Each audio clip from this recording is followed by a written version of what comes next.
안녕하십니까, 태백산직입니다. 철학이 필요한 순간, 스벤 브링크만. 이번에는 불확실한 세상에서 신뢰를 쌓는 방법, 아렌트의 진실 이야기입니다.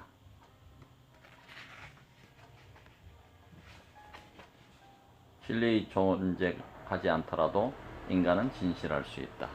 진리가 존재하지 않더라도 인간은 진실을 할 수 있다. 한나 아렌트. 철학의 고전 목록에 여성 철학자를 찾기 힘들다는 것은 분명 차별적이고 불미스러운 일입니다. 안타깝게도 20세기가 될 때까지 철학사에서 조명받았던 여성은 거의 없었죠. 18세기 영국의 작가 메리 울스턴크래프트, 영국의 작가이자 페미니즘의 선구자로 여성의 권리 옹호를 저술했다. 극히 소수만이 주로 여성의 권리와 평등을 주창한 사상가로 알려져 있습니다. 다행히도 요즘에는 선구적인 철학자 가운데 여성이 많습니다.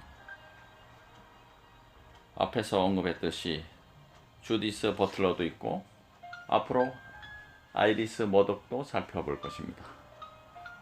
20세기의 가장 중요한 철학자 가운데 한 사람을 다루려고 하는데요. 그 역시 여성입니다. 바로 한나 아렌트입니다. 독일 하노버의 진보적인 유대인 가문에서 태어난 아렌트는 드라마틱한 삶을 산 지식인입니다.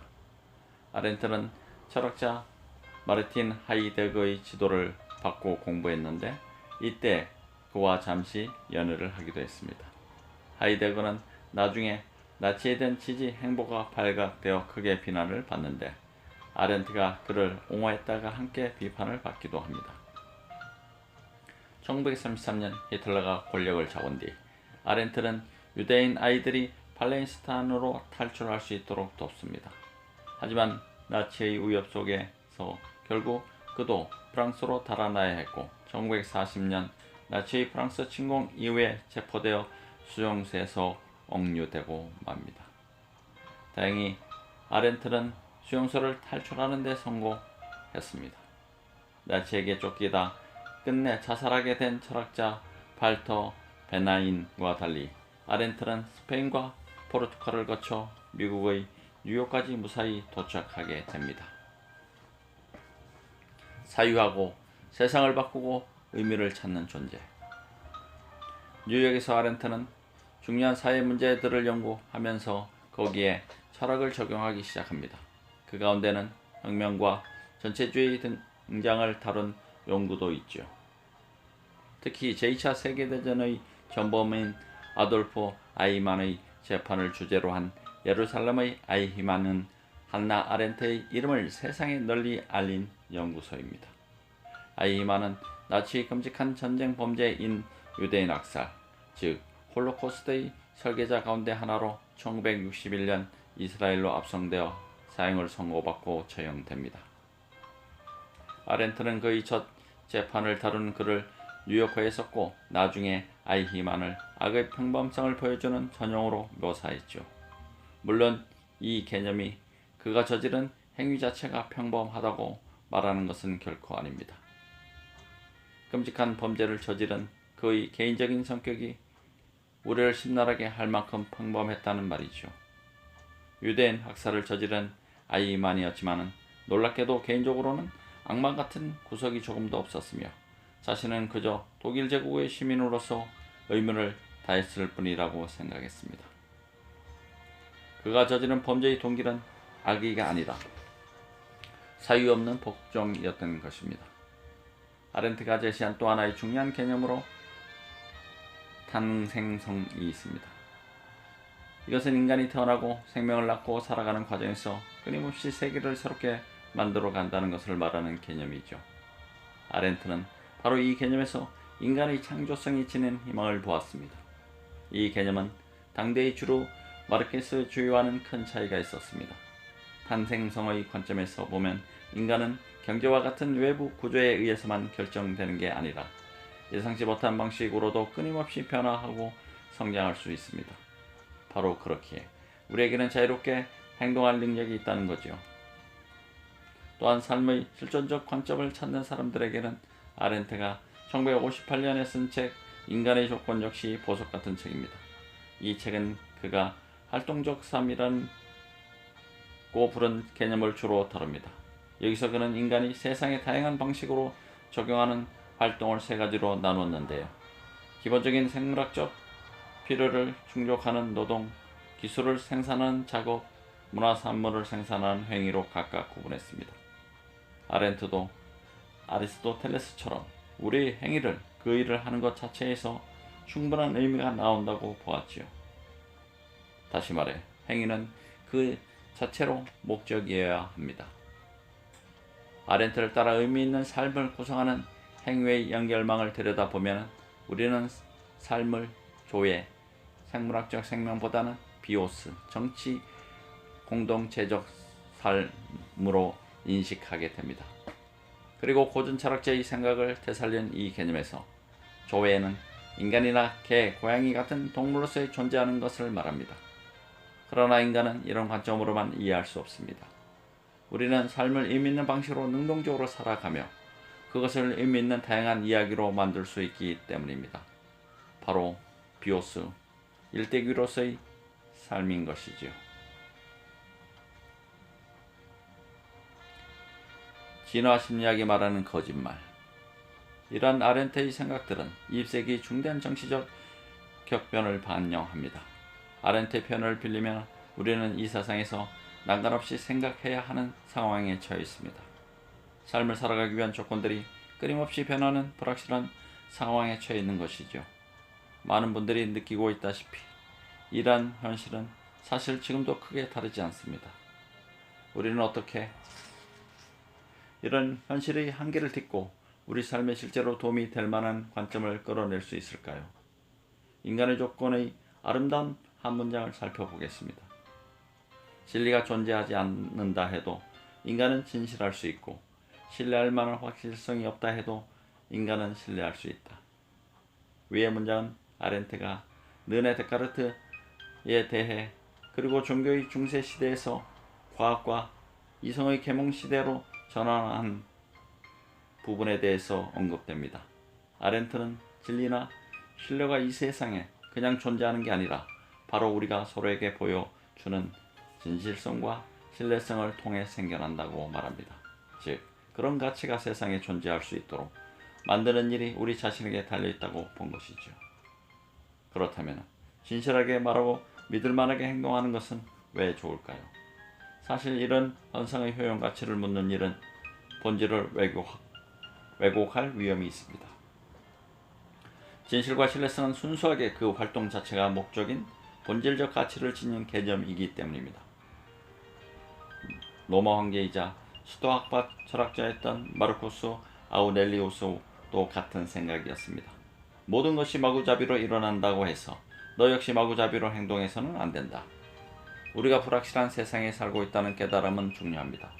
사실 이처럼 세상이 끊임없이 변하고 있다는 느낌은 데카르트 시대 이후부터 계속 더 커지는 것 같아요. 빅뱅 이론과 고생물학, 지질학, 다윈의 진화론 같은 현대 과학의 관점에서도 산맥도 수많은 생물종도 끊임없이 변한다고 말하니까요. 그런데 이런 생각을 계속 하다 보면 맨 처음 강의를 시작하면서 소개했던 우디 알렌의 우울한 분석처럼 삶의 의미가 없는 게 아닐까 하는 생각도 듭니다. 이처럼 뚜렷한 목적 없이 아무에게나 끊임없이 변하는 세상의 본성을 철학 용어로는 우연성이라고 하는데, 지금까지 계속 달리고 앞으로도 달릴 수 있다는 점에서 세상은 분명 우연적입니다. 그렇다면 이러한 우연적인 세상에서 삶의 의미를 찾고 우리가 굳게 딛고 설 실존적 관점을 주장하는 것은 쓸데없거나 순진한 걸까요? 그렇지 않습니다.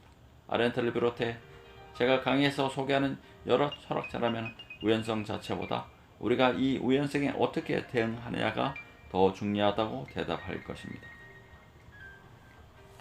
오늘날 우리는 이런 말을 격언처럼 듣고 삽니다. 누구나 예측 불가능한 시대에 살고 있으므로 유연하게 적응하는 것이 더 중요하다고 말이죠. 하지만 이런 주장은 객관적으로 지금 같은 상태를 유지하자는 말일 뿐 현실 문제를 분명하게 이해하고 대응하기에는 여전히 부족합니다. 좀 더 현명한 응답은 이런 것입니다. 안정성은 세상에 주어진 조건이 아니기에 그것을 만드는 일이 바로 우리 손에 달려있다고 말입니다. 우리는 보다 진실하게 말하고 믿을만하게 행동하려고 애씀으로써 이 우연적이고 유동적인 세상을 안정시킬 수 있습니다. 영원하고 변함없는 구조를 이 세상에 세울 수는 없겠지만 몇몇 중요한 윤리적 가치를 관계 속에서 만들어갈 수는 있습니다. 그것은 어쩌면 우리가 바랄 수 있는 전부일 것입니다. 그러려면 삶에서 멀찍이 떨어진 채 삶을 대상화하지 말고 그 내부의 구체적 현실에서부터 삶의 의미를 생각해야 합니다. 그런데 다윈의 진화론을 토대로 이러한 진실과 신뢰성의 정반대 입장을 옹호하는 철학자도 있습니다. 특히 거짓말은 진화 심리학에 각별한 관심을 기울이는 주제입니다. 진화 심리학이란 우리의 믿음과 행동이 유전자를 보다 잘 존속시키는 방향으로 발달한다는 가정을 토대로 합니다. 모든 사람이 항상 진실만 말하는 사회를 상상하는 것은 어렵지요.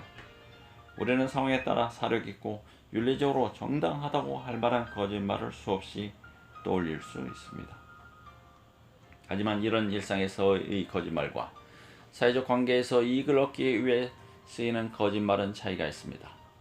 거짓말은 우리가 사회의 계층을 오르도록 도움을 주며 경쟁에서 유리할 수 있도록 기회를 준다.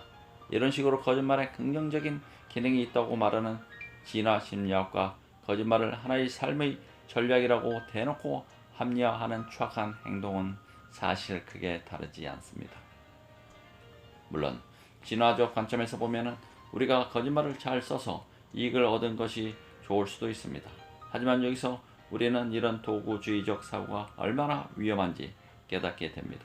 반대로 윤리적 가치가 아닌 효용 가치 때문에 진실을 말해야 한다고 주장은 위험합니다. 이 말은 효용 가치가 있고 이익을 얻을 수 있는 효과적인 방법이라면 얼마든지 거짓말도 사용할 수 있다는 말이기 때문입니다. 물론 진화 심리학자들이 대놓고 이익이 된다면 언제든 거짓말을 해도 좋다고 말하지는 않습니다. 하지만 그들은 적어도 거짓말을 우리 삶을 개선하는 하나의 수단으로 묘사함으로써 간접적으로라도 거짓말을 지지하고 있습니다. 왜 안 그러겠습니까? 순수하게 진화론적인 관점에서는 효용가치 말고는 다른 척도가 없는데요. 진실을 통해 창조되는 것들. 아렌트가 언급하는 진실은 실존적 진실입니다. 적어도 저는 그렇게 해석합니다. 아렌트의 진실은 과학적 진리가 아니라 우리가 삶을 사는 방식에서 나옵니다. 끊임없이 유동하는 이 불확실한 세계에서도 우리는 진실을 말하고 믿을 만하게 행동함으로써 안정성의 섬을 창조할 수 있습니다. 가족, 학교, 조직, 국가 같은 섬들은 우리가 가치를 믿고 지키며 끊임없이 재창조할 때에만 비로소 존재할 수 있습니다. 바로 이 점에서 아렌트는 진실과 신뢰성이 인간이 함께 살아가는 삶 속에서 부딪히는 요구이자 과제라고 말합니다. 물론 우리는 이런 요구와 과제에 등을 돌리고 살아갈 수도 있습니다. 거짓말을 긍정하고 유연성만 찬양하며 삶을 살아갈 수 있지요. 그러나 아렌트와 이책의 다른 철학자들은 분명 진실을 선택하는 삶이 훨씬 더 인간적이며 존엄하다고 말할 것입니다. 물론 진실에 대한 요구는 종종 다른 요구와 충돌할 수도 있습니다. 진실을 지키기 위해 큰 손해를 입거나 심지어는 생명을 잃을 수도 있죠. 인생의 가장 큰 비극은 우리가 언제든 이처럼 도저히 이해할 수 없는 딜레마 상황에 처할 수 있다는 것이죠. 그럼에도 실존적 진실에는 근본적인 존엄성이 있습니다. 우리는 그저 건강하거나 성공하거나 행복해지기 위해 진실을 말하지 않습니다.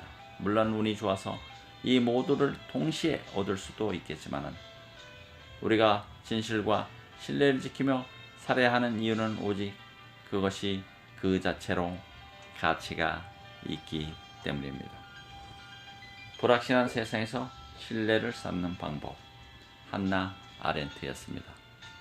감사합니다. 태백산직이었습니다.